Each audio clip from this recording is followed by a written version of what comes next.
بسم اللہ الرحمن الرحیم۔ السلام علیکم ناظرین۔ ایران میں ایک لڑکا تھا، اس کی بچپن کی ایک پاکستانی لڑکی دوست تھی۔ وہ اپنی دوست سے بہت پیار کرتا تھا، بچپن سے وہ ساتھ تھے، عمر کا ایک بڑا حصہ ایک ساتھ گزار چکے تھے اور دونوں کو ایک دوسرے سے بے پناہ محبت بھی تھی۔ وہ ایک اچھا آرٹسٹ بھی تھا۔ اس لڑکے نے لڑکی کی کافی ساری تصویریں بنا کر اس لڑکی کو گفٹ کی تھی۔ اس وقت وہ ایک کمپنی میں ایک آپریٹر کی حیثیت سے کام کرتا تھا اور لڑکی کافی امیر خاندان کی تھی۔ اس کا مستقبل کچھ زیادہ روشن نہیں تھا، لیکن پھر بھی ایک امید کے ساتھ وہ دونوں ساتھ بہت خوش تھے۔ ایک دن اس کی دوست نے کہا کہ وہ گھر والوں کے ساتھ واپس پاکستان جا رہی ہے اور پھر کبھی واپس نہیں آئے گی۔ اس نے یہ بھی کہا کہ وہ ساتھ میں ان دونوں کا کوئی خاص مستقبل نہیں دیکھ رہی، تو اب سے ان دونوں کے راستے الگ الگ ہیں۔ یہ خبر اس پر قہر بن کر ٹوٹی۔ اس لڑکے کا دل ٹوٹ گیا۔ ابھی وہ صدمے میں تھا اور سوچ رہا تھا کہ کیا کیا جائے۔ پھر اسے معلوم ہوا وہ اسے چھوڑ کر پاکستان جا چکی ہے، لیکن جب وہ اپنے ہوش و حواس میں واپس آیا، کچھ عرصہ تو صدمے میں رہا۔ آخر اس نے خود کو سنبھالا۔ اس نے دن رات محنت شروع کر دی۔ پہلے اس نے پاکستان جانے کی ٹھانی، لیکن کچھ وجوہات کی وجہ سے نہ جا سکا۔ اس نے اپنا دماغ اور طاقت کچھ بننے میں لگا دی، کوشش کر کے آرمی جوائن کر لی، لیکن قسمت نے ساتھ نہ دیا اور کچھ وجوہات کی وجہ سے اسے آرمی سے نکال دیا گیا۔ اس کی ساری ہمت ٹوٹ چکی تھی اور وہ زندگی سے مایوس ہو گیا۔ نا امید اور مایوسی میں کوکین جیسی لعنت کو منہ لگا لیا، لیکن خدا کو ابھی کچھ اور ہی منظور تھا۔ اسی دوران اس کا بچپن کا ایک دوست انگلینڈ سے پڑھائی مکمل کر کے واپس آیا۔ وہ تو جیسے رحمت کا فرشتہ بن کر آیا اور آخرکار اس نے اس سے ڈھونڈ لیا۔ اس سے اس کی حالت دیکھی نہ گئی اور اس نے اس کا مکمل علاج کروایا اور وہ پھر سے جسمانی طور پر زندگی کی طرف لوٹ آیا، لیکن دل اور دماغ ابھی تک سارہ کی تلاش میں اٹکا رہا۔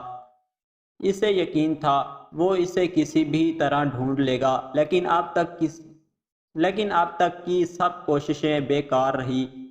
آخر اس نے پاکستان آنے اور اسے ڈھونڈنے کی آخری کوشش کی۔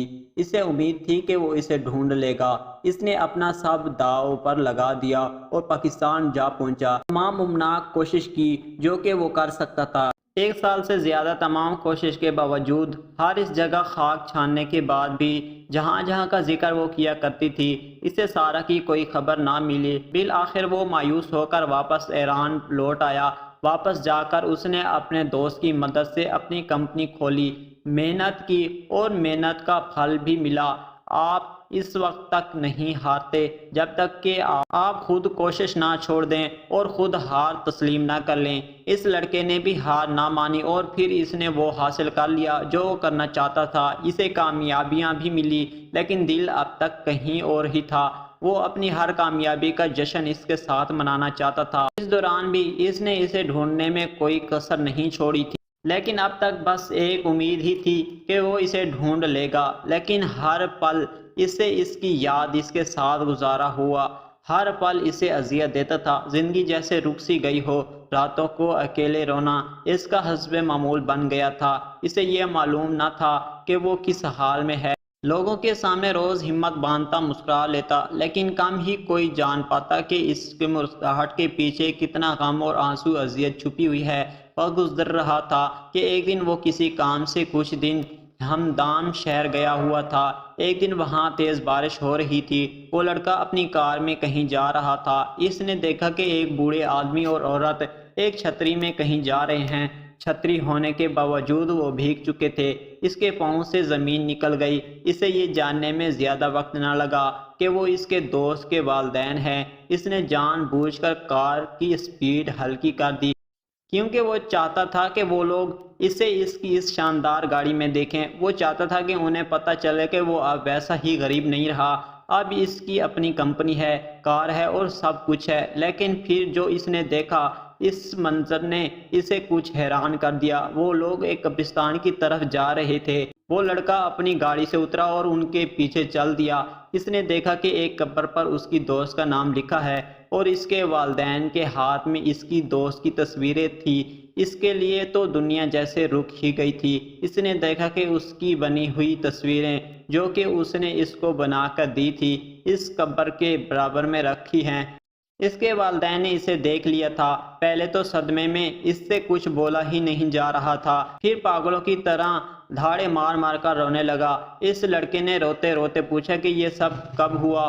انہوں نے بتایا کہ وہ پاکستان کبھی نہیں گئی تھی، اسے کینسر ہو گیا تھا، اسے یقین تھا کہ تم کچھ بن سکتے ہو، اسی لیے وہ تمہارے راستے میں دیوار نہیں بننا چاہتی تھی، اس لیے اس نے تمہیں چھوڑنے کا فیصلہ کیا۔ کبھی کبھی اگر کوئی آپ کو ویسے پیار نہیں کرتا جیسے آپ چاہتے ہیں تو اس کا یہ مطلب نہیں کہ وہ آپ سے پیار نہیں کرتا۔ اس نے اپنی والدین سے کہا تھا کہ اس کے مرنے کے بعد یہ تصویریں اس کی قبر کے برابر میں رکھ دیں، کیونکہ اگر کسی دن قسمت تمہیں یہاں لے آئی تو تم اس کے سچے پیار کو سمجھ جاؤ گے۔ اس کی محبت جسے وہ در بدر ڈھونڈ رہا تھا، وہ 3 سال پہلے ہی مٹی میں دفن ہو کر اپنی محبت کا اظہار کر رہی تھی۔ آج اس کی تلاش ختم ہو گئی، آج اس نے اپنی محبت کو ڈھونڈ ہی لیا تھا۔ اس کے بعد وہاں صرف تیز بارش قبر اور اس کی خاموش محبت اور سسکیاں تھی۔ جیسے جیسے رونے کی آواز اونچی ہوتی، بارش تیز ہو جاتی۔ شاید بارش کو کسی بات کا احساس تھا۔ کسی کو یاد کرنے کا دردناک طریقہ یہ ہوتا ہے کہ آپ اس کے برابر میں بیٹھ جاؤ، یہ جانتے ہوئے بھی کہ آپ اس کو پا نہیں سکتے اور نہ ہی اس سے کبھی دیکھ سکتے ہیں۔ زندگی میں انہیں وقت دیں جو آپ کے لیے اہم ہیں، کہیں ایسا نہ ہو کہ کسی دن آپ جاگیں تو اس انسان کو ہی کھو دیں جو آپ کے لیے بہت اہم تھا۔